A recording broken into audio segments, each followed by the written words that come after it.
जर का तुम्हाला प्रश्न पडला असेल की दिवाळी भाऊबीजला पटकन रेडी कसं व्हायचं, मग ही रील तुमच्यासाठी. सुरुवात होते की साडी कोणती नेसू, मग असतं की बाबा ज्वेलरी काय घालू. बरं, थोड्या वेळानं या दोन्ही गोष्टी सॉर्टेड होतात, पण त्यापेक्षा मोठा प्रॉब्लेम असतो की हेअरस्टाईल काय करू ते सुद्धा पटकन.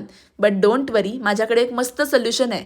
मेक मी बोलचा 3 in 1 हॉट एअर ब्रश. सगळ्यात पहिलं मी ड्रायर वापरून केस चांगले ड्राय करून घेतलेत आणि मग हा प्रॉडक्ट वापरणं इतका इझी आहे की तुमच्या हेअर टेक्स्चरप्रमाणे टेम्परेचर सेट करून यूज करा. पण त्याआधी तुमच्या केसांना एखादा हीट प्रोटेक्शन स्प्रे किंवा सिरम लावून घ्या. मग पार्टिशन करा आणि तुम्हाला हवी ती हेअरस्टाईल घर बसल्या करा. ह्या ब्रशमुळे ब्लो ड्राय आणि स्ट्रेटनिंग एकत्रच करू शकता, तेही घर बसल्या कुठेही सॅलॉनला न जाता. आणि हा आहे माझा बिफोरचा लुक. आणि हॉट एअर ब्रश वापरल्यावर किती बाउन्सी आणि छान हेअर्स दिसत आहेत ना. हा तर माझ्यासाठी हिरो प्रॉडक्ट झालाय, कारण का हेअरस्टाईल पण झाले आणि मी सुद्धा मस्त रेडी झाले. तुम्हाला पण प्रॉडक्ट हवा असेल तर लिंक असं कमेंट करा.